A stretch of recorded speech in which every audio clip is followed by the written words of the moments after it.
چوتھے سپارے کا نام لن تنالوا البر ہے۔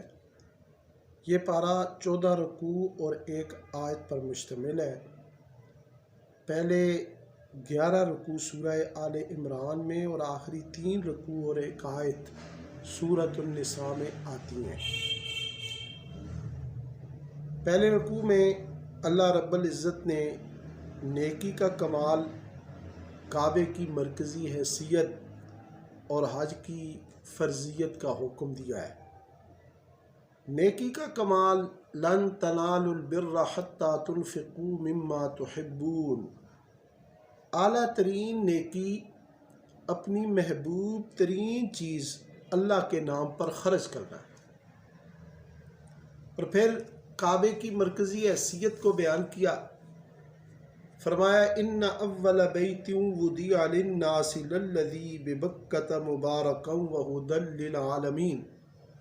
انسانیت کے لیے سب سے پہلے جو گھر بنایا گیا وہ مکہ میں ہے، جو برکت والا ہے اور سارے جہان کے لیے ہدایت ہے۔ اور پھر حج کی فرضیت کا حکم دیا، وَلِلَّهِ عَلَى النَّاسِ حِجُّ الْبَيْتِ مَنِ اسْتَطَاعَ إِلَيْهِ سَبِيلًا۔ استطاعت رکھنے والوں پر اللہ کا یہ حکم ہے کہ ان کے اوپر حج فرض ہے، وہ اللہ کا حج ادا کریں۔ دوسرے رکوع میں حق تقوی، اللہ کی رسی کو مضبوطی سے تھام لینے کا حکم ہے۔ اللہ نے فرمایا یا ایھا الذین آمنوا اتقوا اللہ حق تقاتہ ولا تموتن الا وانتم مسلمون۔ اے ایمان والو، اللہ سے ڈرو جیسا کہ اس سے ڈرنے کا حق ہے، اور مرو تو اس کے مطیع اور فرما بردار ہو کر مرو، اور اللہ کی رسی کو مضبوطی سے تھام لو۔ اللہ کی رسی اللہ کا دین ہے جو نبی مکرم علیہ السلام لے کر آئے۔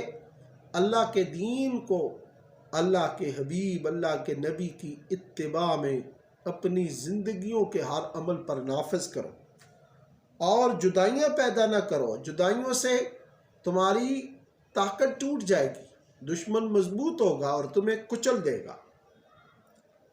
تیسری رکوع میں اللہ رب العزت نے اس امت جو عظیم اور ساری امتوں کی سردار ہے، اس امت کے فرائض کا ذکر کیا، فرمایا کنتم خیر امت اخرجت للناس تأمرون بالمعروف وتنہون عن المنکر وتؤمنون باللہ۔ امت مسلمہ بہترین امت ہے کیونکہ یہ اللہ پر ایمان لانے کے ساتھ ساتھ لوگوں کی نفع رسانی کا کام کرتے ہیں، لوگوں کو نیکی کا حکم کرتے ہیں اور برائی سے منع کرتے ہیں۔ یہ فریضہ سر انجام دیتے رہیں گے تو اللہ کے ہاں ان کا مقام اور مرتبہ ہوگا اور عظمت اور شان ہوگی۔ چوتھے رکوع میں اللہ رب العزت نے غزوہ احد اور بدر کے احوال کا ذکر کیا۔ بدر میں قلیل تعداد ہونے کے باوجود اللہ کی مدد اور نصرت سے کامیابی ملنے پر اللہ کا شکر ادا کرنا چاہیے۔ اللہ تعالیٰ نے وعدہ کیا تھا کہ ہم 3000 فرشتے بھیج رہے ہیں، ب3,000 من الملائکۃ منزلین۔ پھر اگر کفار نے اچانک حملہ کر دیا تو ہم 5000 فرشتے بھیجیں گے، ب5,000 من الملائکۃ مسومین۔ پھر غزوہ احد میں جب کفار کے حملے میں نبی کریم صلی اللہ علیہ وسلم کے دندان مبارک شہید ہوئے، رخ انور زخمی ہوا، تو نبی علیہ السلام نے فرمایا وہ قوم کیوں کر نجات پا سکتی ہے کہ جس نے اپنے نبی کے دندان مبارک شہید کیے اور سر انور کو زخمی کیا، کہ وہ نبی جو اس قوم کو اللہ کے دین کی طرف بلاتا ہے۔ لیکن پھر نبی علیہ السلام کو معلوم ہو گیا کہ ان ہی لوگوں میں سے کئی لوگ مسلمان ہوں گے، اور چنانچہ ایک کثیر تعداد اسلام لائی غزوہ احد کے بعد، جن میں حضرت خالد بن ولید بھی تھے۔ 5ویں رکوع میں اللہ رب العزت نے سود کی حرمت کا ذکر کیا ہے۔ فرمایا یا ایھا الذین آمنوا لا تأکلوا الربا اضعافا مضاعفا، اے ایمان والو سود خوری سے بچو۔ پھر نیک بندوں کی نشانیوں کا ذکر کیا کہ نیک لوگوں کی یہ نشانی ہے، وہ ہر حال میں اللہ کے نام پر خرچ کرنے والے، غصے کو پینے والے، لوگوں کو معاف کرنے والے، اور اپنے گناہوں پر اصرار کی بجائے ندامت کے ساتھ ذکر کر کے توبہ کرنے والے ہوتے ہیں۔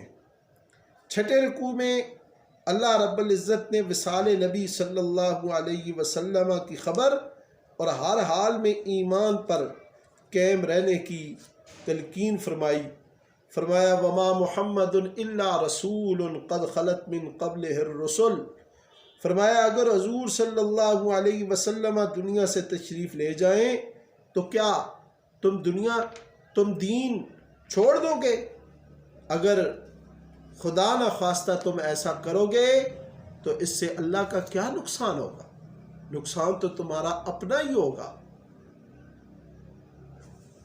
تم سے پہلے اللہ والوں نے بڑی تکلیفیں اٹھائی ہیں، مگر انہوں نے کمزوری نہیں دکھائی، دل برداشتہ نہیں ہوئے۔ وہ رب کریم سے دعا کرتے رہے، اے اللہ ہماری غلطیوں کو معاف فرما، ہمارے معاملات میں ہم سے جو زیادتیاں ہوئی ہیں انہیں معاف کر دے، ہمیں ثابت قدم رکھ اور کافروں کے مقابلے میں ہماری مدد فرما۔ 7ویں رکوع میں اللہ رب العزت نے غزوہ احد میں شکست کے اسباب بیان کیے۔ فرمایا یا ایھا الذین آمنوا ان تطیعوا الذین کفروا یردوکم علی اعقابکم فتنقلبوا خاسرین، اے ایمان والو کافروں کا کہا نہ مانو، وہ تمہیں تمہارے دین سے پھیر دیں گے اور تمہیں خسارے میں لے جائیں گے۔ اس کے بعد غزوہ احد کے واقعات کا ذکر ہے کہ اللہ کے حکم سے اللہ کا وعدہ تو پورا ہو گیا، لیکن نبی مکرم علیہ الصلاۃ والسلام کے حکم کی عدولی کرنے پر، حکم نہ ماننے پر پھر تمہیں فتح سے شکست ہوئی۔ نبی علیہ الصلاۃ والسلام نے کچھ صحابہ کرام کو ایک درے پر مامور کیا کہ جب تک میں نہ کہوں وہ جگہ نہ چھوڑنا، لیکن آپ کے حکم سے پہلے ہی وہ جگہ چھوڑ دی گئی، تو پھر دشمن نے تعاقب کر کے پیچھے سے حملہ کیا اور فتح شکست میں بدل گئی۔ 8ویں رکوع میں مشاورت، اللہ کا احسان، مقام شہید کا ذکر ہے۔ اللہ رب العزت کا بڑا احسان ہے کہ اس نے تمہاری طرف نرم خو نبی صلی اللہ علیہ وسلم مبعوث فرمائے۔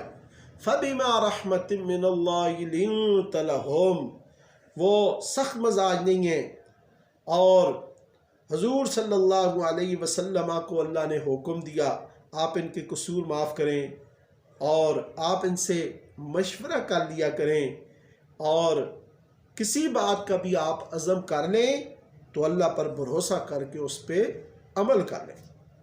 پھر اللہ تعالیٰ نے اپنا احسان جتایا، لَقَدْ مَنَّ اللَّهُ عَلَى الْمُؤْمِنِينَ إِذْ بَعَثَ فِيهِمْ رَسُولًا، کہ میں نے مومنوں پر احسان کیا ہے کہ ان میں اپنے حبیب کو، اپنے محبوب کو بھیجا ہے۔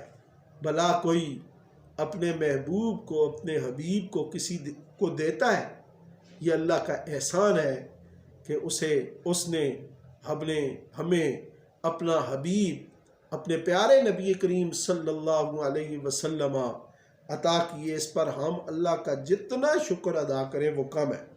پھر اللہ کی راہ میں قتل ہونے والوں کے لیے حکم ہے کہ تم انہیں مردہ گمان بھی نہ کرو، بل احیاء عند ربہم یرزقون، بلکہ وہ زندہ ہیں اور اپنے رب کے ہاں انہیں رزق دیا جاتا ہے۔ 9ویں رکوع میں اللہ رب العزت نے اہل ایمان کا امتحان اور اللہ کے چنیدہ رسولوں کا خاصہ جو علم غیب ہے اس کا ذکر کیا۔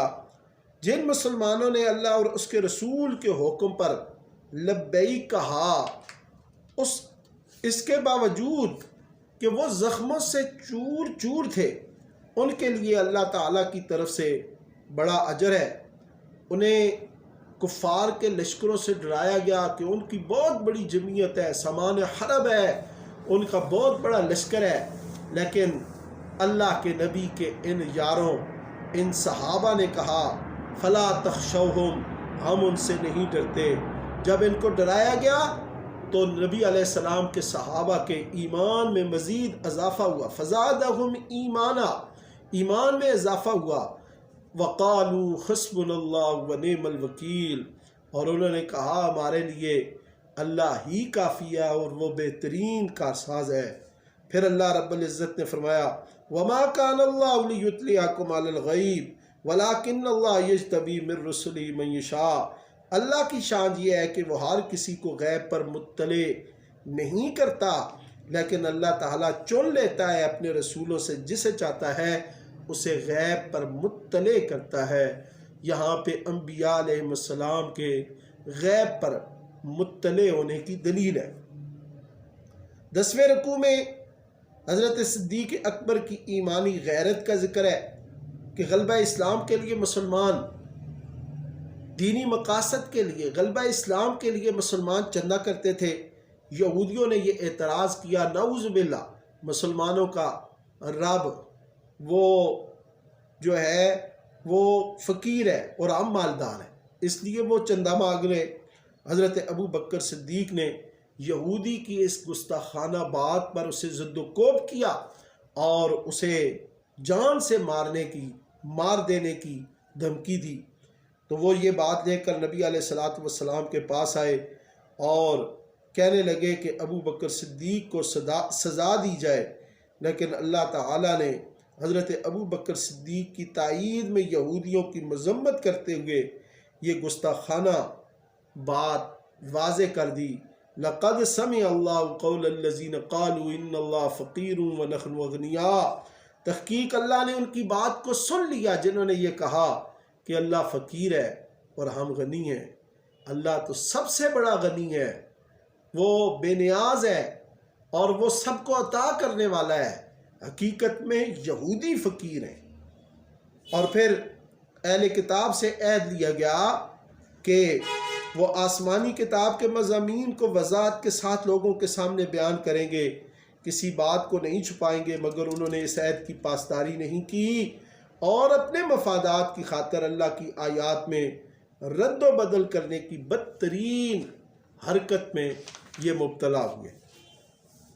11ویں رکوع میں اللہ کی تخلیق میں غور و فکر کرنے کی طرف دعوت ہے اور لفظ ربنا سے 5 دعائیں ہیں۔ اللہ تعالیٰ اہل دانش کو اللہ رب العزت مخلوقات آسمان و زمین اور دن رات میں غور و فکر کی دعوت دیتا ہے۔ اللہ تعالیٰ نے مومنوں کی صفات کا ذکر کرتے ہوئے فرمایا کہ وہ اٹھتے بیٹھتے لیٹتے کروٹوں پر ہر حال میں اللہ کی یاد میں مصروف رہتے ہیں اور آسمان و زمین کی تخلیق میں غور کرتے ہیں اور بے اختیار بول اٹھتے ہیں ربنا ما خلقت ھذا باطلا سبحانک فقنا عذاب النار، اے ہمارے رب تو نے جو کچھ پیدا کیا یہ بیکار نہیں ہے، تو پاک ہے، ہمیں آگ کے عذاب سے بچا۔ سورت کی آخری آیت میں دین پر ثابت قدمی اور میدان جہاد میں مورچوں میں کفر کے مقابلے میں ڈٹے رہنے اور دائمی فلاح و کامرادی کی بشارت سنائی گئی ہے۔ صحیح بخاری شریف کی حدیث ہے، نبی علیہ السلام تہجد کے وقت بیدار ہوتے تو سورہ آل عمران کے اس آخری رکوع کو آسمان کی طرف رخ کر کے تلاوت فرماتے تھے، اور شرح مشکل الآثار میں ہے کہ آپ صلی اللہ علیہ وسلم نے فرمایا ہلاکت ہے اس شخص کے لیے جو ان آیتوں کی تلاوت کے باوجود کائنات کے اندر اللہ کی نشانیوں میں غور و فکر نہ کرے۔ یہاں پہ سورہ آل عمران مکمل ہوتی ہے اور آگے سورۃ النساء شروع ہوتی ہے۔ یہ 24 رکوع اور 176 آیات پر مشتمل مدنی صورت ہے۔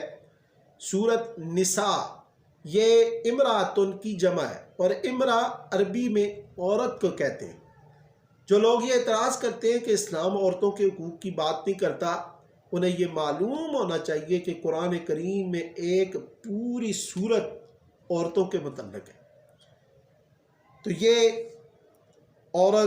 یہ سورت معاشرتی اور قومی مسائل کے ساتھ ہجرت اور جہاد پر گفتگو، غیر مسلم اقوام کے ساتھ تعلقات کی نوعیت، میراث کے احکام اور یہود و نصارہ کے مکروہ چہرے کی نقاب کشائی کرتی ہے۔ پہلے رکوع میں یہ سورت کا پہلا رکوع اور سپارے کا 12واں رکوع، اس میں تعدد ازواج کا جو ہے وہ حکم دیا گیا ہے کہ اگر 4 شادیاں کوئی بیک وقت کرنا چاہتا ہے تو اس کے لیے اجازت ہے، لیکن وہ انصاف کو قائم کرے۔ اگر انصاف کرنے کی ہمت نہ ہو، وَإِنْ خِفْتُمْ أَلَّا تَعْدِلُوا فَوَاحِدَةً، تو پھر ایک ہی نکاح کریں، لیکن ہر صورت میں عورتوں کے مہر ان کو خوشی خوشی ادا کریں۔ اسی رکوع میں فرمایا یتیموں کا حق مارنے والے ڈریں کہ ان کے بچے بھی یتیم ہو سکتے ہیں۔